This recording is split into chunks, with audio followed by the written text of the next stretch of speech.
Get out of my hotel right now!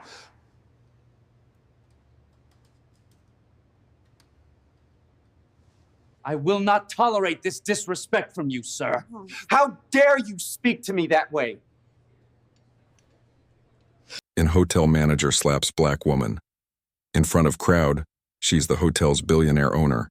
Amara Collins checks into the luxurious Riverside Crown, only to face humiliation when Richard Hale, the arrogant hotel manager, mocks her, denies her stay, and violently slaps her in front of shocked guests, exposing the deep-rooted racism behind his polished smile. Whispers spread through the lobby, H13. Social media explodes as witnesses leak the video, H4. Amara wrestles with her pain yet refuses to let fear define her, Ch5, while Richard holds a press conference spinning lies to protect his reputation, until Amara walks in and reveals she is in fact the rightful billionaire owner of the entire hotel, Ch67. The revelation rocks the city. Richard is publicly fired in disgrace. His career crumbles as lawsuits and testimonies mount, Ch9, and Amara transforms the hotel into a beacon of dignity and equality, ensuring no one else suffers the way she did, while Richard fades into obscurity, destroyed by the same pride that once fueled him, Ch10. A cinematic, emotional story of injustice, resistance, and poetic justice. The lobby gleamed with marble floors, chandeliers dripping like frozen waterfalls, and a golden front desk polished to perfection. Guests moved about with tailored coats and sparkling jewelry, their laughter echoing through the high ceilings. Into this polished palace stepped Amara Collins, her steps quiet, steady. She wore a plain navy business suit, her natural curls tied neatly back. She carried no designer handbag, no flashy jewelry, just a worn leather satchel resting on her shoulder. She approached the desk. "Good evening. I have a reservation under Collins." Amara Collins. Her voice was calm, low, every syllable clear. The receptionist blinked, then stiffened. "One moment." She turned quickly and whispered to another clerk. Both glanced back at Amara, their eyes narrowing, lips curling. From the side office, Richard Hale, the hotel manager, appeared. Tall, white, mid-40s, his suit crisp and his smile sharp. He walked like a man who owned the building. "What seems to be the issue?" Richard asked, approaching the desk. The receptionist spoke softly. "She claims she has a reservation, sir." Richard gave Amara a sweeping look from head to toe, lingering on her shoes. "Reservation?" He chuckled. "For you?" Amara's chin lifted slightly. "Yes, under Collins. I'd like to check in." Richard leaned forward, his smile widening but not warming. "Ma'am, this is a 5-star property. We have very high standards. Perhaps you're lost? There's a budget inn a few blocks away." Gasps flickered through the lobby. Guests looked over, curious. Amara did not flinch. "I'm exactly where I intend to be. Please check my name." Richard's smile faltered. A vein twitched at his temple. He tapped the desk sharply. "Listen, I don't have time for games. People try to sneak in all the time. Show me proof. Credit card, ID, something that actually matches this level of service." Amara calmly reached into her satchel and slid across her ID and platinum card. Her hand was steady. Richard glanced at them, then scoffed loudly. "Cute, fake cards. Or maybe borrowed. I've seen this trick before." The receptionist shifted uncomfortably. Guests began to murmur, phones raising, lenses catching the scene. Amara spoke softly but firmly. "I expect to be treated with the same respect as every guest." That single sentence seemed to ignite Richard's fury. His voice rose. "Respect? Don't lecture me on respect. I protect this hotel from fraud, from people like you thinking they can just walk in here and..." He didn't finish. His hand lashed out, cracking across Amara's face with a sharp slap that echoed against marble and chandelier. The lobby froze. Gasps turned into stunned silence. The sound of recording phones clicked louder in the quiet. Amara staggered slightly, but she did not fall. She placed her hand against her cheek, her eyes glistening but unbroken. Slowly, she straightened, her gaze locking on Richard's. The silence was unbearable. A guest whispered, "Oh my God, he hit her." Another hissed, "Is he insane?" Richard breathed heavily, chest rising. "You don't belong here," he growled. "Not in my hotel." Amara's voice came low, almost a whisper, but it carried through the lobby like thunder. "This is not your hotel." And with that, she turned, walking out with measured steps, each stride filled with quiet defiance. Cameras followed her. Guests whispered. Richard stood frozen, unaware that the world had already begun to shift beneath his feet. The lobby buzzed like a hive struck with a stick. The slap still echoed in the air, raw and heavy. A young man in a hoodie muttered, "Yo, he just hit her. He really hit her." His phone camera shook as he tried to zoom in on Richard, who was adjusting his tie, pretending control. A middle-aged woman clutched her pearls. She must have provoked him somehow, she whispered to her husband. Managers don't just... Her husband cut her off. Did you not see? She asked for her room. That was it. Two businessmen near the bar argued in low tones. She doesn't belong in a place like this. That's not the point. You don't slap a guest. That's assault. Guests drew invisible lines in the marble, some standing in outrage, others shrugging with excuses, and many frozen in cowardly silence. Richard lifted his hands, as if to command order. Ladies and gentlemen, please, let's not overreact. You saw her behavior, aggressive, demanding, refusing to leave. I had to protect the reputation of this establishment. Murmurs rippled. A few nodded. Others glared at him with disgust. The receptionist whispered, her voice trembling. Sir, maybe we should... Quiet, Richard snapped, his jaw tightening. I know what I'm doing. Near the revolving doors, Amara paused briefly, her hand still on her cheek. She did not look back. With calm, deliberate dignity, she pushed through the glass and stepped outside.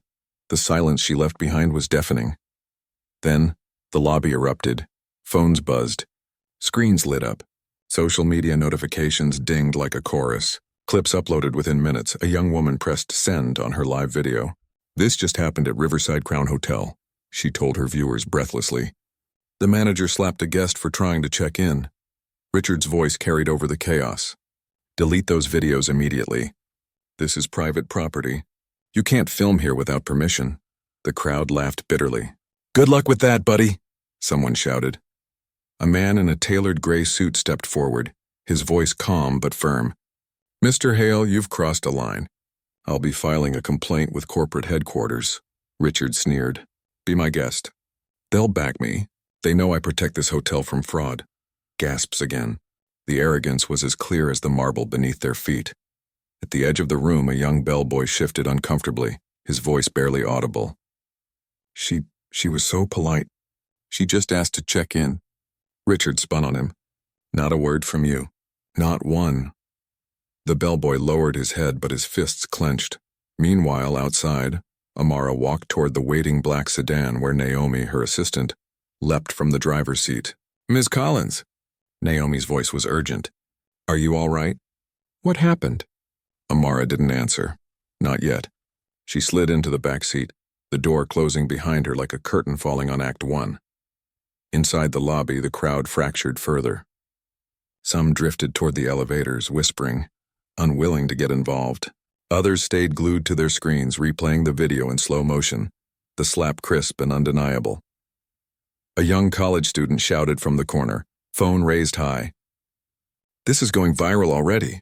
Look, 10,000 views in 10 minutes. Richard's face flushed crimson. Enough, security. Two guards appeared, uncertain. Their eyes darted between Richard and the restless crowd. One guard murmured, Sir, maybe we should de-escalate. Do your job. Richard barked. Remove anyone recording. But it was too late. The story had left the building. The marble lobby, once a symbol of prestige, now felt like a courtroom. Guests were jurors, their verdict forming in whispers and viral shares. Some whispered, she'll sue him. Others muttered, he'll get away with it. Men like him always do. Richard smoothed his tie again, forcing composure. Ladies and gentlemen, you'll forget this by morning. Trust me. But in the farthest corner, the bellboy whispered to himself, No, not this time. The sedan glided away from the hotel, its tinted windows muting the chaos left behind. Inside, silence pressed heavy against the leather seats. Naomi gripped the steering wheel tightly, eyes darting to the rearview mirror. Ms. Collins, are you hurt? Her voice trembled, unsure whether to break the stillness. Amara sat upright in the back seat, her cheek still flushed where Richard's hand had struck. Her fingers rested gently against the mark, but her eyes stared straight ahead, unblinking. Naomi tried again, louder this time. He hit you. In front of everyone. You should. Amara's voice cut through, calm but sharp. Don't say it. Naomi's throat tightened. She swallowed, lowering her voice. You can't just let this go. He humiliated you. He treated you like I've been treated before. Amara finished. Naomi's knuckles whitened on the wheel. But not like this, not here. You own... She stopped herself, catching Amara's glance in the mirror. Amara's lips pressed into a thin line. Not yet. For a long stretch of road, the car was silent except for the hum of the engine. Finally, Naomi spoke softly. I've worked for you 3 years. I've seen you close deals bigger than countries. But the way you stood there tonight, you looked like you've carried that moment your whole life. Amara turned her gaze toward the window. The city lights blurred like streaks of memory. Because I have. When I was 9, my mother took me shopping for school supplies. The cashier checked every bill she gave as if we were thieves. When I was 21, I was told my interview slot was already filled. But I saw the man they interviewed after me walk right in. And tonight, nothing new, Naomi's voice cracked. But you're the owner. You're the one signing their paychecks. Why let him think he holds the power? Amara's eyes shifted back to Naomi's reflection in the mirror, calm but burning. Because power isn't proven by shouting your title in a lobby. Power is proven when silence becomes strategy. Let him think he won tonight. Tomorrow the world will know. Naomi's chest rose sharply. You're planning something. Amara's silence was her answer. Naomi exhaled slowly, fighting tears of anger. I wanted to slap him back. I wanted to scream at all of them. But you just walked away. How do you do that? Amara's lips curved into the faintest shadow of a smile. Because dignity is louder than rage, and sometimes patience is the sharpest blade. The car rolled to a stop at a red light. Outside, a giant billboard glowed, advertising the Riverside Crown Hotel, all marble and gold. Naomi's eyes flicked to it, then back to Amara. You'll take it back, Naomi whispered. Not just the hotel. The whole story. You'll take it back. Amara leaned back against the seat, her eyes closing briefly. Not just take it back, Naomi, rewrite it. The light turned green. The sedan surged forward, cutting through the city night like a silent arrow toward destiny. The boardroom of the Riverside Crown headquarters gleamed with polished mahogany and floor-to-ceiling windows overlooking the city skyline. The table stretched endlessly, lined with crystal water glasses and silver pens. At the head sat Richard Hale, posture rigid, his confidence reborn overnight. A fresh navy suit hugged his frame. He looked less like a man who had assaulted a guest and more like a man preparing for promotion.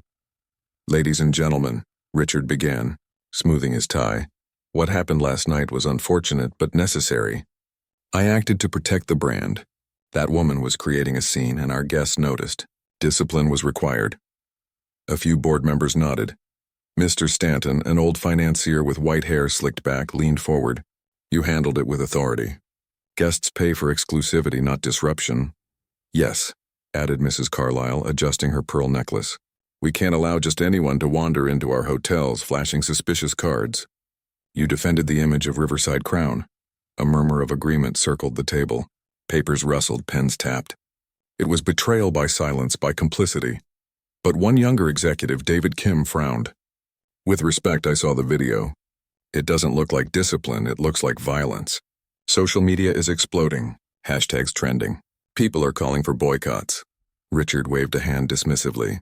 The internet forgets in a week. And the woman? She won't dare press charges. Trust me, she's no one.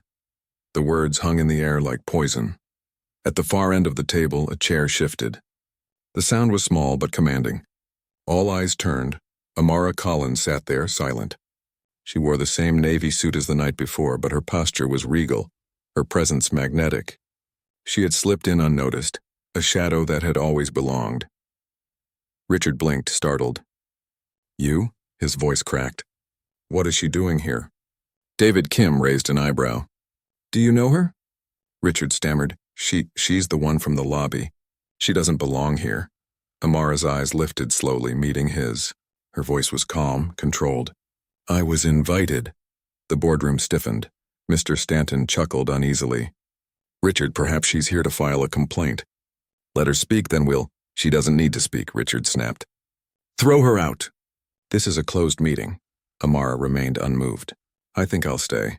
Her tone unsettled the room. Even those who had dismissed her the night before shifted in their seats, uncertain. David Kim leaned forward. Perhaps we should hear her perspective. After all, if she's the guest in the video, the optics matter. Richard slammed his palm against the table. Optics? I was protecting our brand. She's nothing but a fraud who walked in pretending, enough. Amara's single word cut through the air like glass breaking. Her eyes never left his. The board fell silent, but instead of revealing herself, Amara leaned back, hands folded neatly on the table. Please, she said softly. Continue your discussion. I'll listen.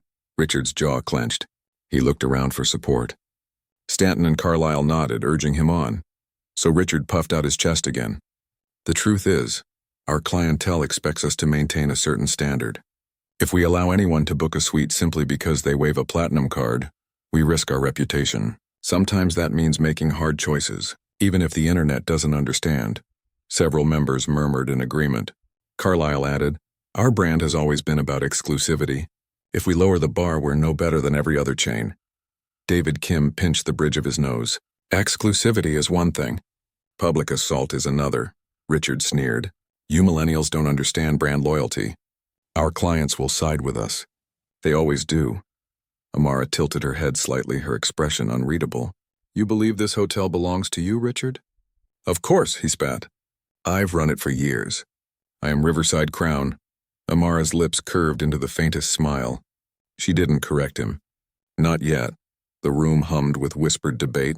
Defend Richard, replace him, bury the story. But Amara sat in silence, her presence shifting the air like a storm cloud waiting to break. Finally, the chairwoman at the center, Evelyn Hart, raised her hand. We'll reconvene tomorrow with a decision. For now, keep this incident contained.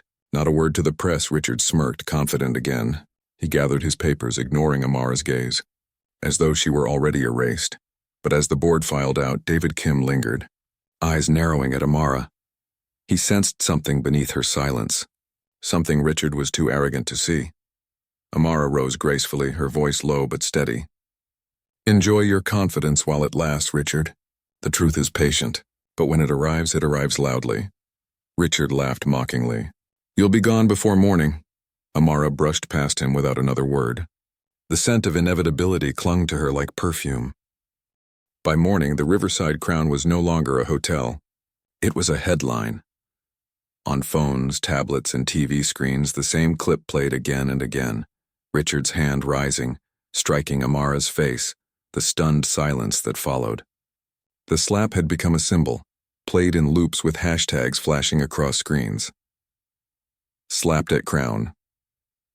Boycott Riverside. Justice for Amara. The lobby's chandeliers sparkled in the background of every video, now infamous as witnesses to humiliation. In a quiet apartment across town, Amara sat at her kitchen table. The blinds were half drawn, the morning light slicing the room into fragments. Her phone buzzed endlessly, messages from strangers, business partners, activists.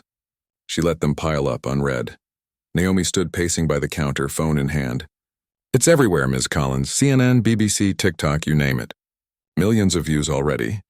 Amara stirred her tea slowly, the spoon clinking against porcelain. I expected as much. Naomi's voice cracked. They're calling you names. Some say you staged it. Others say you should have known your place. Look. She shoved the screen forward. Tweets scrolled by in neon venom.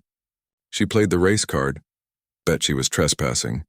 You can tell by the way she dresses she doesn't belong in that hotel. Naomi's hands shook with fury. How can people still defend him after seeing the video? Amara's eyes lingered on the words, but her face stayed unreadable. Because people see what confirms their fear, Naomi. If they fear me as a fraud, they'll believe I am one. If they fear change, they'll cling to his lies. Naomi slammed her phone down. Then tell them the truth. Tell them you own the hotel. Shut them up. Amara's spoon stilled.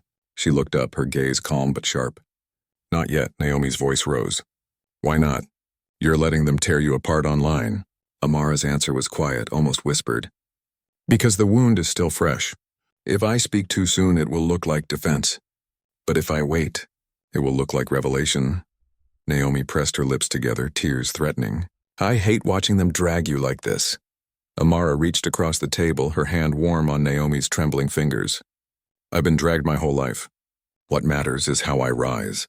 The room fell silent, broken only by the buzz of Amara's phone. Another notification flashed, 20 million views. Trending #1 worldwide. Meanwhile, in the hotel boardroom, Richard's phone lit up with messages too. He scrolled furiously, face twisted. This is out of control, he muttered. Mr. Stanton chuckled on speakerphone. Relax, Richard. It'll pass. These things always do. Richard slammed his fist onto the desk. It better. If corporate thinks I'm a liability, they won't, Stanton assured him. We'll spin it. She was aggressive, you maintained order. End of story. Richard leaned back, breathing heavily. Yet unease gnawed at him. The internet wasn't letting go. Back in her apartment, Amara rose from the table. She walked to the window, pulling the blinds open fully. Sunlight flooded in, bathing her face. Her reflection in the glass was steady, unbroken. Let them debate, she said softly. The longer they argue about who I am, the harder the truth will strike when it arrives. Naomi exhaled shakily, a mix of frustration and awe. You're playing the long game. Amara turned, a fire flickering in her eyes.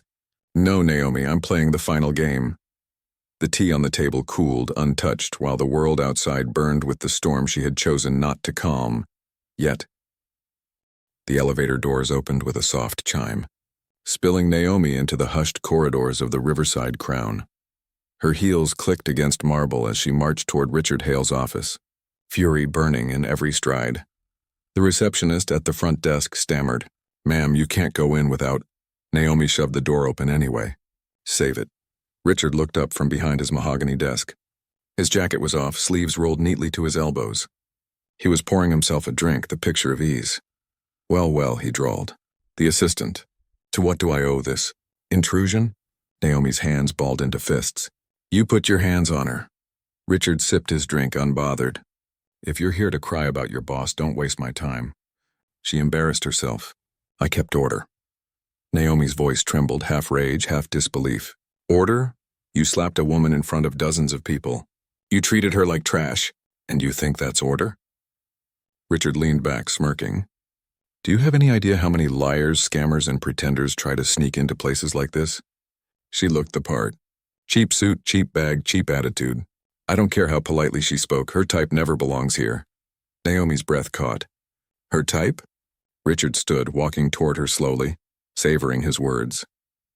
Yes, her type. You know exactly what I mean. People who don't fit.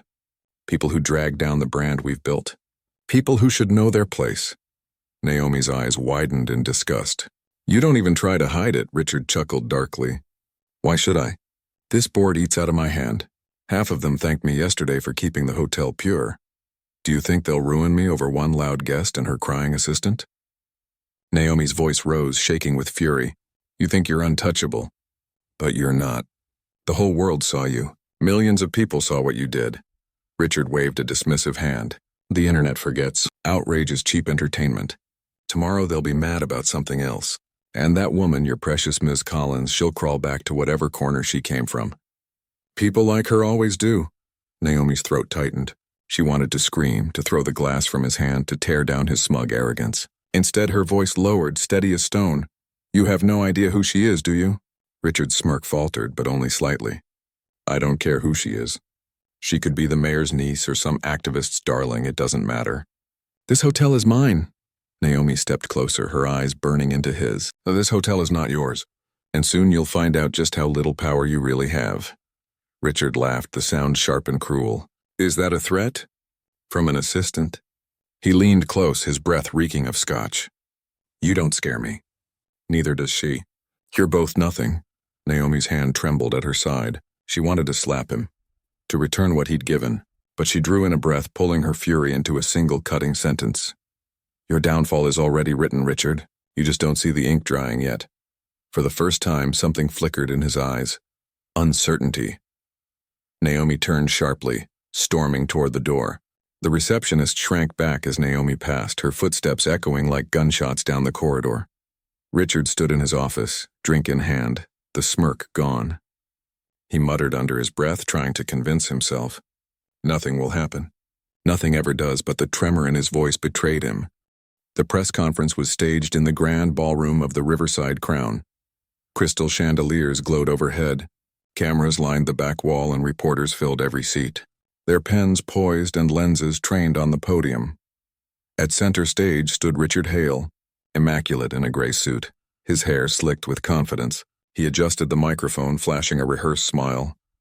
"Good afternoon," he began, his voice smooth, practiced.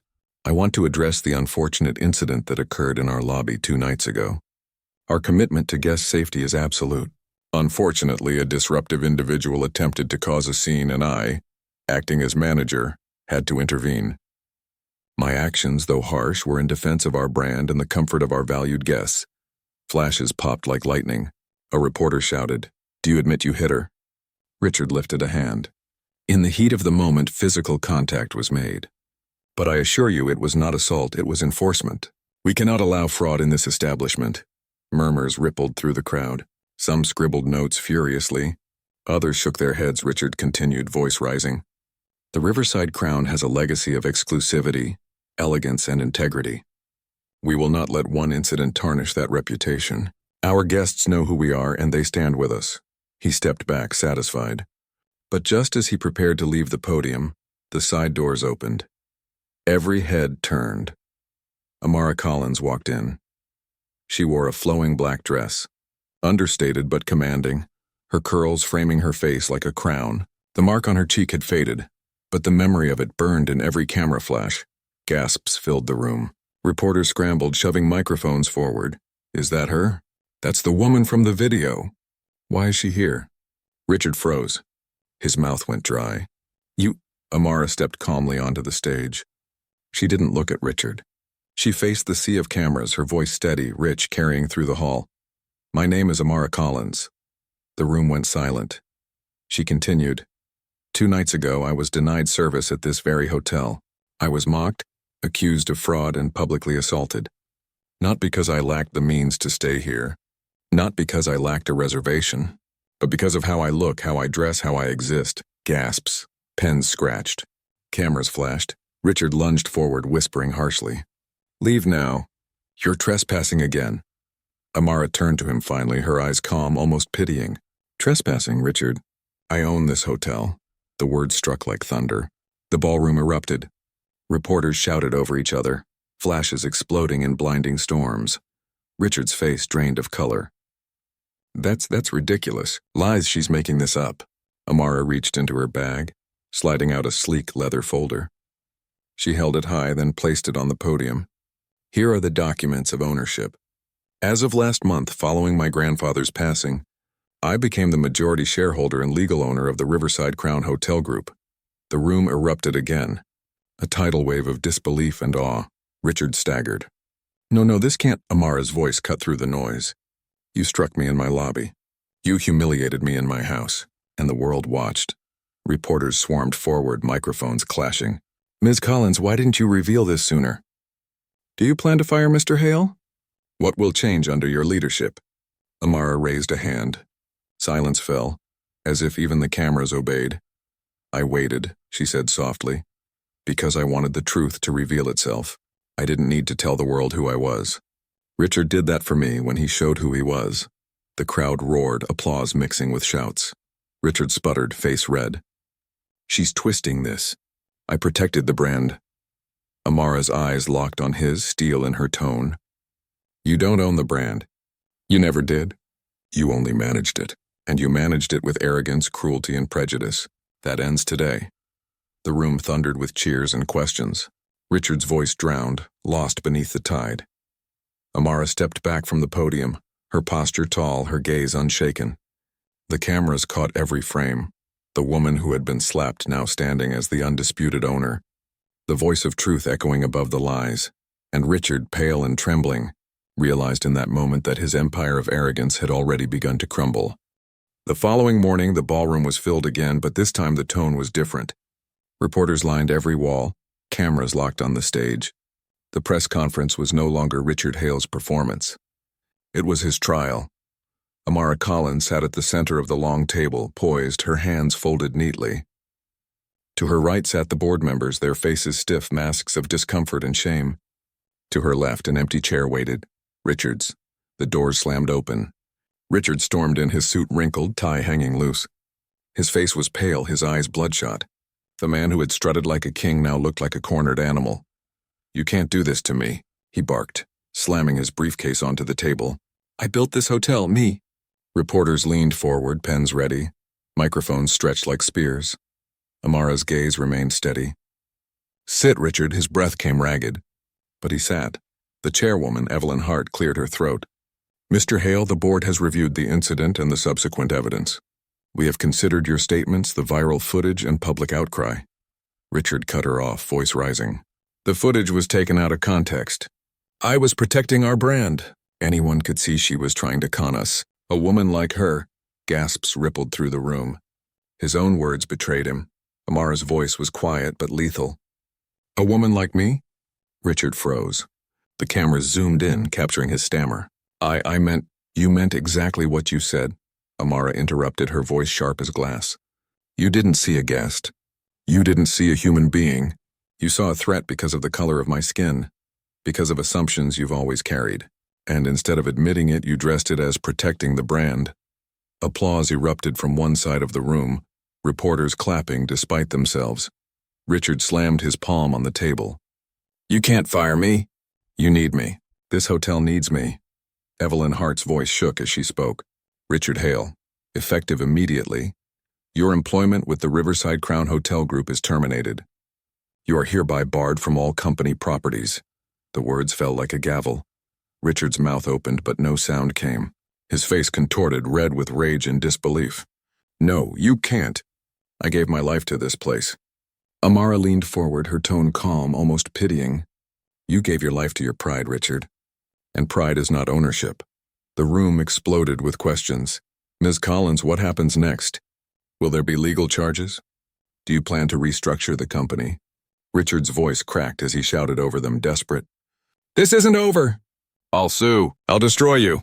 But the microphones ignored him now. Every lens turned toward Amara. She stood, her figure illuminated by chandeliers and flashbulbs. "This company will not be a place of exclusion. It will not be a place of humiliation. From this day forward, Riverside Crown will reflect dignity, for all." The crowd erupted, applause shaking the walls. Reporters surged forward. Cameras snapped furiously. Richard staggered to his feet, but no one reached for him. No hands offered help. He was invisible, a ghost already erased. As he stumbled toward the exit, the young bellboy from the lobby stood quietly in the doorway. Their eyes met. The bellboy didn't move aside. He simply whispered, just loud enough for Richard to hear, "You'll never slap anyone here again." Richard's face twisted, but he said nothing. He pushed past, his footsteps retreating down the hall, swallowed by the noise of his downfall. Amara remained at the podium, calm in the storm, her presence unshaken.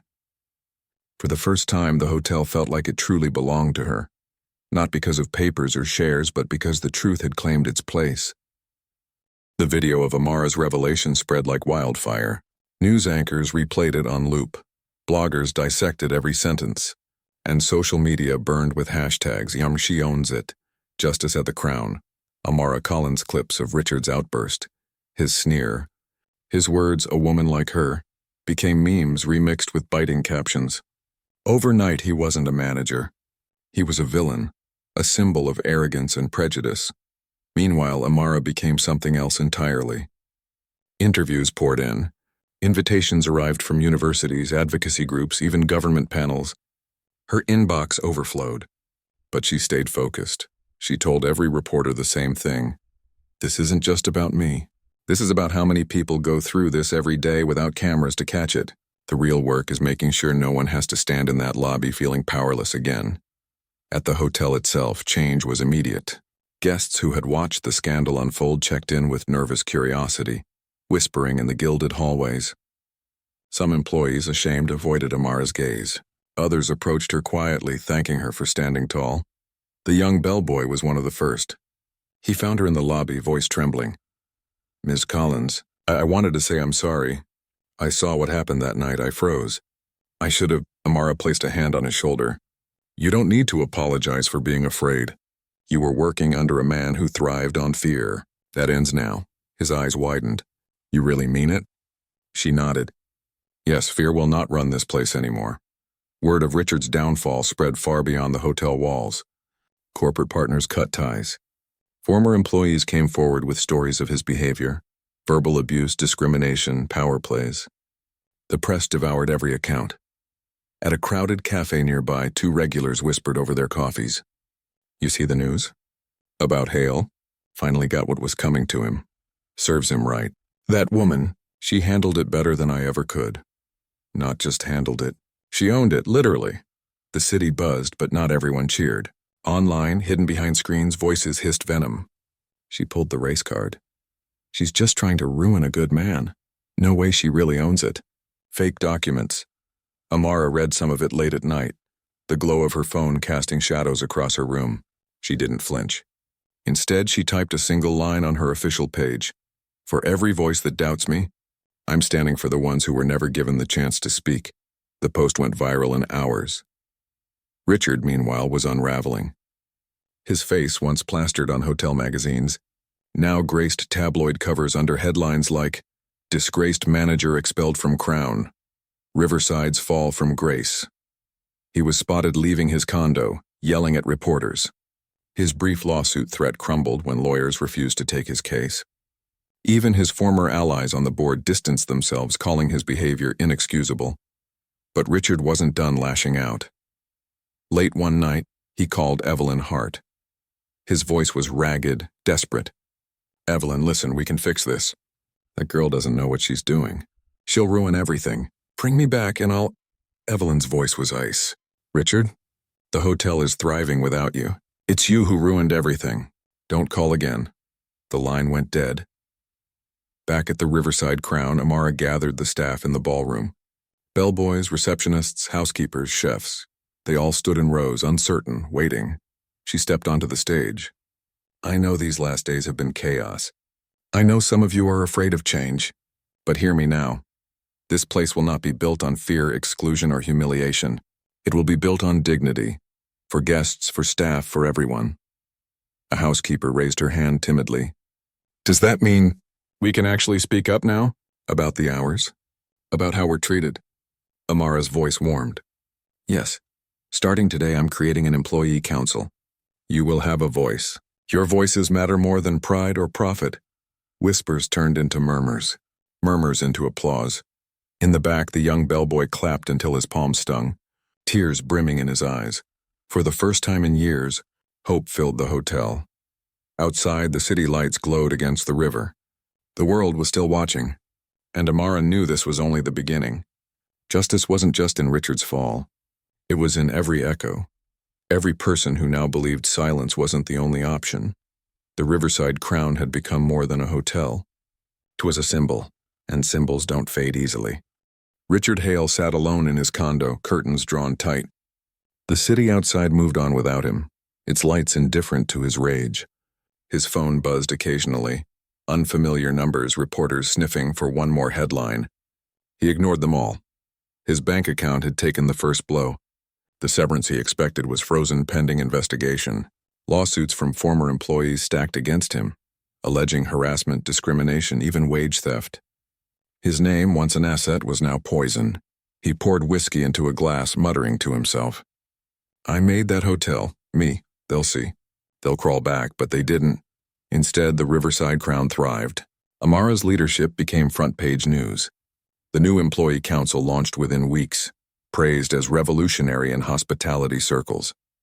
Guests flocked not just for luxury but to be part of something symbolic, a hotel that had become a story of redemption. Meanwhile, Richard's face continued to haunt the internet. Clips of his slap were replayed with captions like, When Power Cracks. Documentaries requested interviews with Amara, not him.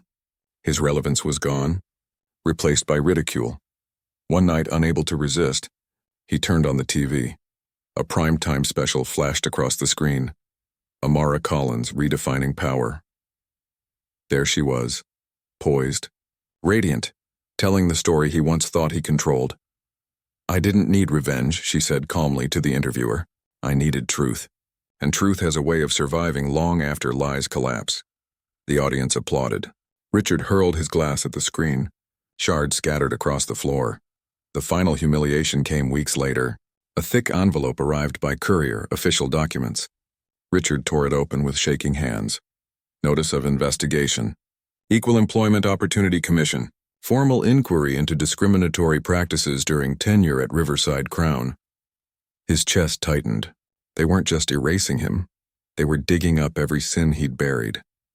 Meanwhile, Amara was standing on the hotel balcony looking over the river. The night breeze carried the hum of traffic and laughter from guests below. The ballroom behind her glowed with celebration, the hotel's first charity gala under her leadership. Evelyn Hart joined her quietly. "You've done something rare, Amara. You've turned scandal into a foundation." Amara smiled faintly. "I didn't do it alone. The truth was always here. I just gave it a stage." Inside, the bellboy, now promoted to guest services supervisor, helped welcome donors with a proud grin. The housekeeper, who had once feared speaking out, now stood confidently at the microphone, sharing her story of resilience. It was more than a gala. It was reclamation. As the orchestra swelled, Amara stepped back inside. Guests rose to their feet, clapping not for wealth or luxury, but for the woman who had turned humiliation into legacy. She lifted a glass to dignity, to truth, and to every voice that will never again be silenced. The crowd echoed her words, the ballroom alive with applause. Far across the city, Richard sat in darkness. His empire was gone, his power stripped, his name a curse. All he had left was the echo of his own arrogance. And in that silence, poetic justice had spoken. The hand that once struck down in cruelty had built the very stage of his ruin.